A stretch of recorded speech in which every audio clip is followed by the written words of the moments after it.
ডিব্ৰুগড়ত বিকাশৰ 12 দিনৰ কাৰ্যসূচীত মুখ্যমন্ত্ৰী ডক্টৰ হিমন্ত বিশ্ব শৰ্মা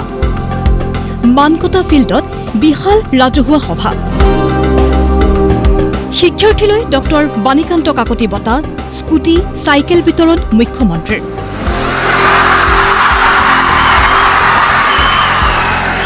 ৰাজ্যৰ শিক্ষা খণ্ডলৈ আমূল পৰিৱৰ্তন অনাৰ অংগীকাৰ মুখ্যমন্ত্ৰীৰ মেধাৰ ভিত্তিত নিযুক্তিৰ প্ৰতিশ্ৰুতি মুখ্যমন্ত্ৰীৰ আমাৰ ইয়াত আন্দোলন বুলি ক'লে বন্ধ ধৰ্ণা পিকেটিং আমি বুজো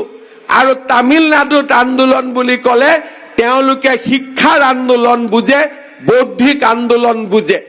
আজি আমি চেষ্টা কৰিছো গাঁৱে ভূঞে বিদ্যালয় খুলি চাহ বাগিচাত বিদ্যালয় খুলি অসমৰ জিলাই জিলাই মেডিকেল কলেজ খুলি অসমৰ চাৰিওফালে চাহ বাগিচাত বিদ্যালয় খুলি কলেজ খুলি ছাত্ৰ ছাত্ৰীসকলক বিনামূলীয়া নামভৰ্তিৰ পৰা নিযুত মইনা আঁচনিলৈ আমিও অসমত ৮০ শতিকাৰ শেষত যি তামিলনাডুত দ্ৰাবিডিয়ান মুভমেণ্ট হৈছিল আমিও অসমত এটা নতুন অসমীয়াৰ আন্দোলন সৃষ্টি কৰিব খুজিছো যি আন্দোলন হাতত কলম লৈ হ'ব যি আন্দোলন কম্পিউটাৰ লৈ হ'ব যি আন্দোলন স্কুটি আৰু চাইকেল লৈ বিদ্যালয়ত গৈ পঢ়াৰ আন্দোলন হ'ব তেনেকুৱা আন্দোলন এটা আজি আমি অসমত নিৰ্মাণ কৰিব খুজিছো কংগ্ৰেছৰ আমোলত চৰকাৰী নিযুক্তিত সংঘটিত বিয়াগুম কেলেংকাৰীৰ কথাও ভাষণ প্ৰসংগত উল্লেখ কৰে মুখ্যমন্ত্ৰীয়ে আগতে এপিএছচি চাকৰি পাবলৈ হলে ৰাকেশ পালক 1 কোটি টকা দিব লাগে কিন্তু এতিয়া এপিএছচিৰ চাকৰি পাই পাচলি বেপাৰীৰ সন্তানে কলে মুখ্যমন্ত্ৰীয়ে এটা সময় আহিলে যে মেজিষ্ট্ৰেটৰ চাকৰি পাবৰ কাৰণে কংগ্ৰেছে এপইন্টমেন্ট কৰা এপিএছচিৰ চেয়াৰমেন ৰাকেশ পালক যদি 1 কোটি টকা নিদিয়ে আমাৰ ল'ৰা ছোৱালীয়ে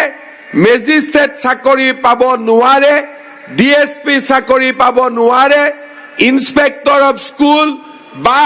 তৃতীয় চতুৰ্থ বৰ্গৰ চাকৰিৰ দামো 10 লাখ 15 লাখ টকালৈকে বৃদ্ধি পাইছিল